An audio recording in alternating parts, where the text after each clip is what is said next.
proud co-founder of Giants Den. Today we have our second annual summit. We have our Black Mental Wellness Summit. It's happening today. Super excited about it. A little nervous, but the nervousness comes with everything that we anticipate. It's going to be a great event, magnificent event. We look forward to everything. Go ahead and step aside with me.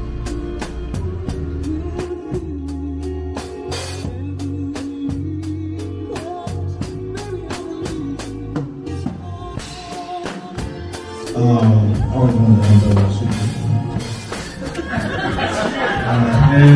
So whatever it may be, commit to it and know that it is okay to do it for yourself first. So many of the members setting short, mid, and long-term goals and actually accomplishing them, it's just contagious. So I think that's one thing I greatly improved in, and I think a lot of the other members would agree. It's hard not to be consistent when you have so many people day in and day out offering up themselves as a support system and genuinely wanting to see you succeed. So, based off this situation, those emotions usually lead to a decision that made or behavior. Not knowing what to expect.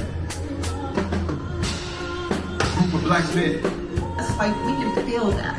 You can feel when you can trust somebody.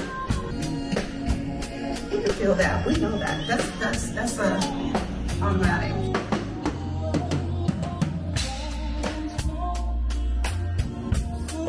Whatever it is that you are feeling and perceiving on your inside is how you are going to interact with and shape the environment on your outside.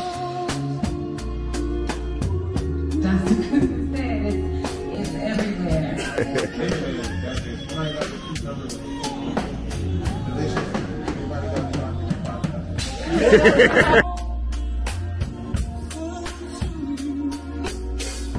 The website is the minoritypsychologynetwork.org. Brothers, I love my black men, but I'm from South Central, so I gotta watch my back. Cause I never know where it's gonna be. Think of a black man. We're supposed to think of a powerful individual. Somebody who comes from trials and tribulations, but able to be resilient enough to power through. To hold myself accountable, but also having self-accountability, true leadership. I just want y'all to put a round of applause together for Mr. Devontae Green. For his work. Appreciate you, bro.